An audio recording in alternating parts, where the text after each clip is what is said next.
Hey y'all, yes, if you didn't know it, there is a kitten season. And this little cutie you are looking at right here marked the beginning of kitten season for me and the organization that I work most of my time for and dedicate most of my energy and efforts towards. He was found on Monday morning in the middle of a rural road by our house by my boyfriend Bobby. And if Bobby had not found him, because he was really in the middle of the road, instead of being named Fortune, he would have been Pavement. He more than likely fell out from underneath of a car or truck. A lot of mama kittens will hide their babies up inside of the underside of a car or truck so that they're safe and warm and protected from predators and weather, etc. But when that car gets driven and takes off, those kittens then fall out on the road. We believe he is approximately 4 or 5 weeks old. His name is Fortune, but we call him Tune for short. And he marked the beginning of kitten season for us. Immediately after getting called at 8 a.m. by Bobby that he was coming home because he found this cute little tuxedo kitten, my phone continued to blow up all day long with reports of kittens that had been found, litters of kittens in need of rescue, litters of kittens at the pound, litters of kittens that had been dropped off at different vet clinics. And so we have been going non-stop since Monday with kitten rescues. And all of these kittens are in need of help and become a main focus of our rescue organization during this period of time simply because owners do not spay and neuter their cats. And it really is that simple. We dedicate a significant amount of our time and our resources and our funding, which is all raised by donation, on kittens simply because owners do not spay and neuter. And we are desperately always looking for fosters, for donations, for assistance, for of every single kind imaginable. Where you going, Toonie? Go get Pansy. Toonie and Pansy have become good buddies here in the last week. They like each other quite a lot. Oop. And today, while you get to watch this cuteness, I wanted to talk to you guys about some things that are really dear to my heart and are really serious. So I figured I would overrun all that seriousness with a little bit of cuteness because he is awfully darling little dude. If you don't know, I am currently the Feline Adoption Center coordinator for my local animal rescue. Basically what that means is that I spend my time coordinating the volunteers for our rescue organization as well as the maintenance and care of the animals that are in our adoption center. Now, our adoption center is inside of our local PetSense. PetSense is similar to PetSmart and Petco. And if you've ever been in one of those stores, you know that they have those feline adoption centers in the stores where you can go in and adopt a local cat in need. That's exactly how our centers are. They are cared for and managed by volunteers. Thankfully, the pet store is generous enough to donate all of the food and litter that we use inside of the adoption center, but we still have to... I know, you're a tough little chihuahua. You love that little kitten. We still have to manage and maintain and care for all of those kittens, but that donation is absolutely huge for us and makes what we do there possible. So the main things that I want to talk about in relation to kitten season are what you should do if you find kittens, and other things that you can do to help your local rescue groups make it through kitten season without a complete depletion of their resources, and what you can do in your community to help lower the number of abandoned kittens, feral kittens, kittens in need, and all of those kinds of things. So the first thing I want to talk about is the fact that our organization runs completely off of volunteer time and donated funds. So those are two major things that you can do for your local nonprofit animal rescue group. One is donate your time. Donate your time as a volunteer in their shelter, in their adoption center, caring for animals, loving on them, helping them heal, helping them become socialized, and just helping those animals know that they are loved. That's really, really important. And we are really blessed in our local group to have some absolutely awesome volunteers. Also, you can donate money, donate supplies. We're always, every rescue group is always in need of donations, whether it's towels and blankets, litter, leashes, food, toys, beds, crates. The list is endless. If you have used supplies that you no longer need, or if you want to purchase new supplies, you can contact your local rescue group and ask them what it is that they need, because the needs of every group may be different. We love getting donations of toys. The Pet Sense, where our adoption center is, has a big bin set up where people can donate things they purchase in the store or things they bring to the store from outside, whether that is food, litter boxes, toys, flea collars, harnesses, treats, whatever. We love and appreciate every single thing that is donated. Hi, Toonie. Aren't you so cute? Hi, Pansy. You're so cute, too. It's cuteness. Cuteness break before serious talk. The next thing that you can do to help your local organization during kitten season is to talk to your friends, family members, and neighbors about spaying and neutering their pets. We would not have the high number of kittens that we did if people understood the importance of spaying and neutering their cats. Here's an example. After this cute little kitten right here was found by Bobby, the same day I got 2 reports of litters of kittens in need of a mama and 10 kittens, 3 weeks old. A mama and 9 kittens, 3 weeks old. Kittens dropped off at the pound, 4 or 5 of them, 6 weeks old. Kittens found in the wall of the local Boys and Girls Club, 2 of them, age unknown, very young.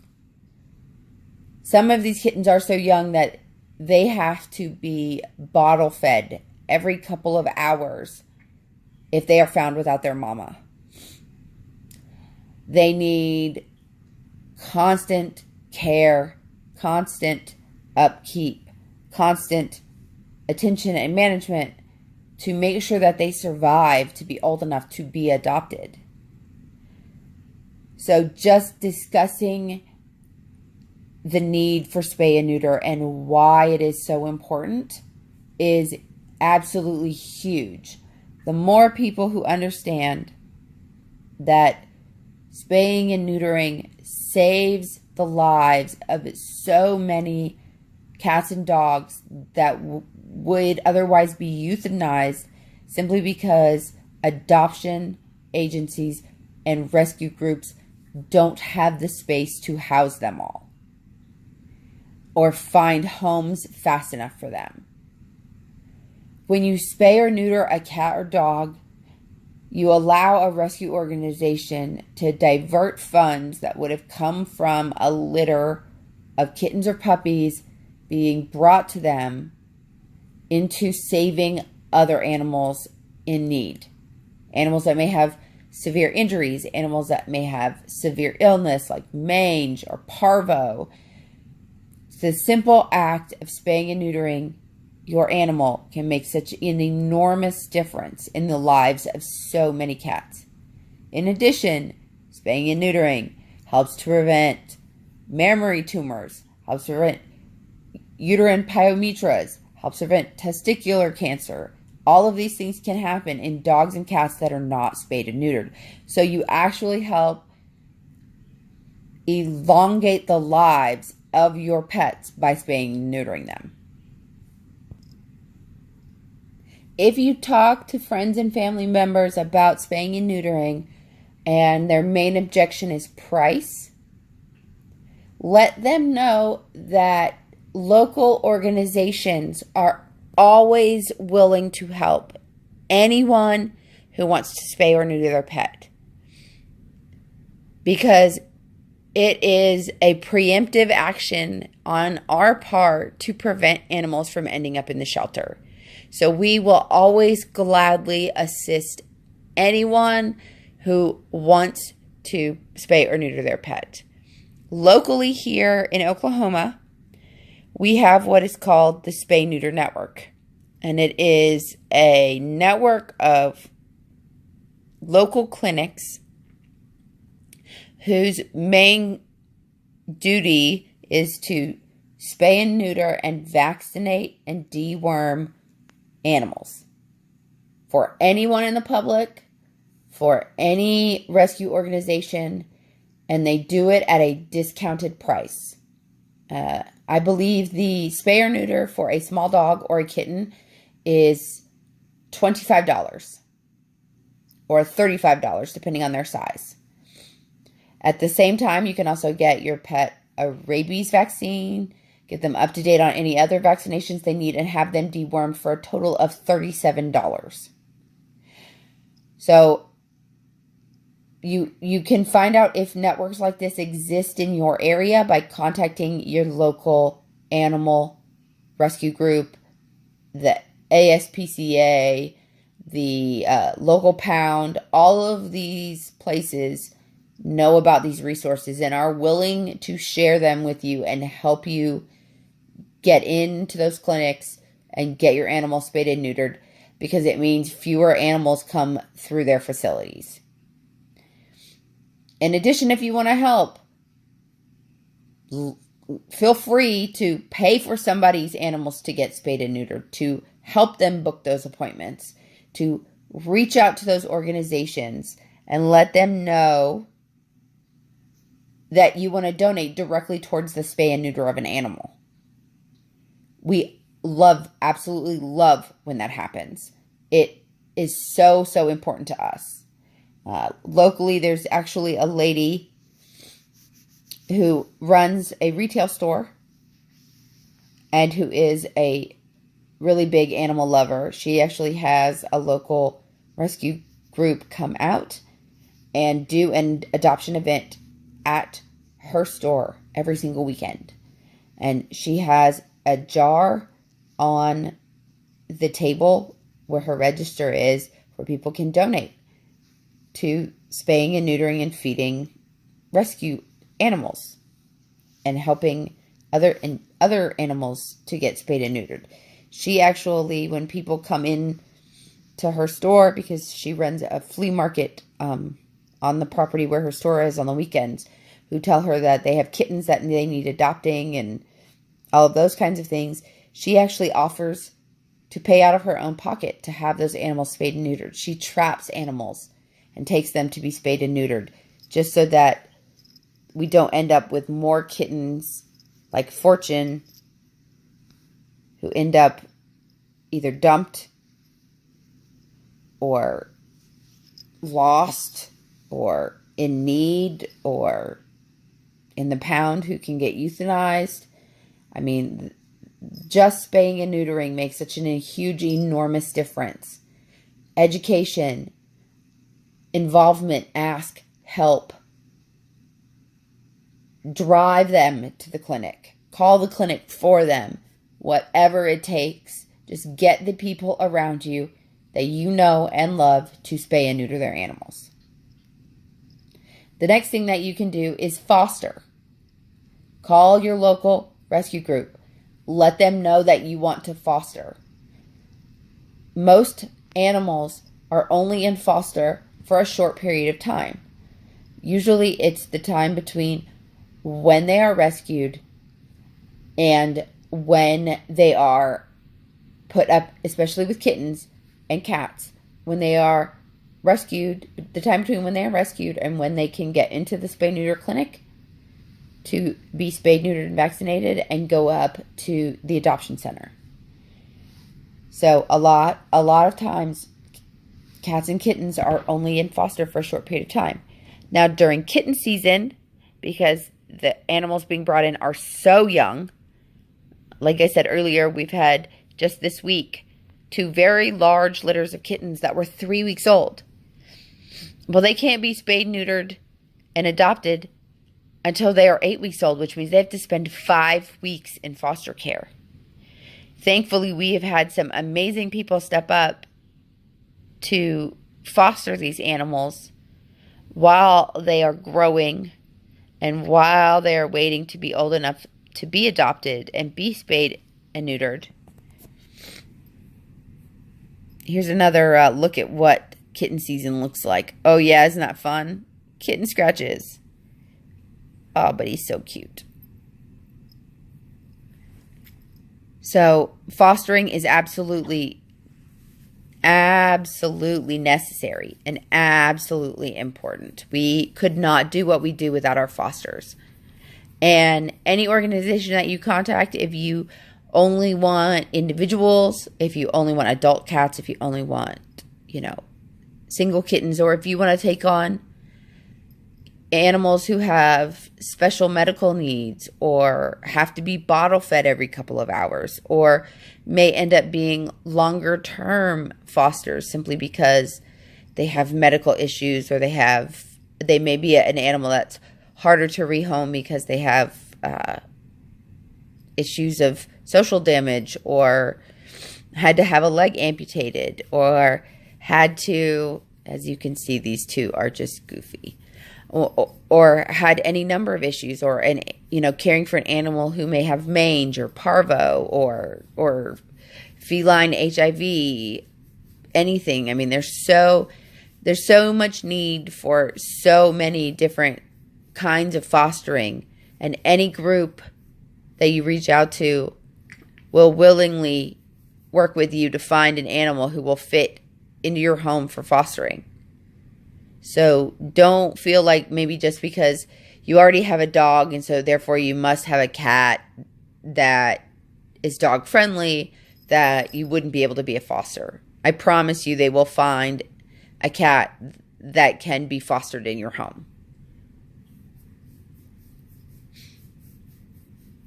Another cuteness break. Cuteness break, cuteness break. Yes, you get him, Fortune. Get Pansy's tail. Get Pansy's tail. You're blocking the cuteness break. There we go. Puppy kitten love. Puppy kitten love. So the other thing I want to talk about is what you should do if you come across a kitten like the one that we got here who was in the middle of the road. Thankfully, since I work for a rescue organization, I knew exactly what I needed to do to make sure that he was well taken care of. So if you find a kitten or a cat or a dog or any other animal that is in need of help and in need of a rescue organization, the first thing I always recommend you do is take that animal to your local vet and have it scanned to see if it has a microchip. Lots and lots and lots more animals now have microchips that never had them before. So if the animal does have an owner, that vet will be able to scan them, pull up the ID information, call the chip company, and find out who they belong to so that they can be returned to their owner. That's always the first step. Now, if you come across an animal that does not have a microchip, the first thing I would do after you leave the vet is contact your local rescue group and let them know that you have found an animal and that you have taken it to have it scanned. It doesn't have a microchip, and that you are in need of assistance in making sure that this animal is safe and cared for and can find a good home, if you cannot be that good home for that animal. They will walk you through whatever the process is for them, how they take on board new animals, what other steps you may need to take in caring for that animal, and help you along the way. The other thing I would recommend, if you can, when you bring an animal into their system, it's always nice when the person who brings that animal also offers some financial assistance in caring for that animal. If you can't, we totally and absolutely understand. But it always helps us, even if it's only $5, or if you bring a bag of cat food or a bag of litter or toys, or, agree to volunteer your time or whatever it is to lighten the load for those of us who are doing the majority of the caring for these animals. It is always much, much appreciated. Other things that you can do when you find an animal in need is, after you leave the vet's office, use social media. Post that you found the animal. See if you can help find its owner. There are lots and lots of Facebook groups dedicated to finding lost and found animals in your local area. All you got to do is search. There's lots of them. If you ask the rescue organization, they may be able to direct you towards the best ones. And they may also be able to direct you towards groups where people are trying to rehome pets, so that you may be able to assist in finding that animal a new home once it's been spayed or neutered. That's always a gigantic help for us. So, again, if you did not know it, kitten season does exist. We are right smack in the middle of it, and it is crazy. I spent my entire day yesterday doing transports for kittens. Large litters of kittens. And boy, were they cute, but boy, I wish that we didn't have to go through this overwhelming process of kitten season, so that we could dedicate more of our time towards animals that were even more in need than those little baby kittens. So please, please, please spay and neuter your pets. Make sure that they are always up to date on their vaccinations. And if you ever need help caring for or managing your local pets, please, please, please contact your local rescue organizations. They always are willing to help. Thank you guys, and have a great spring.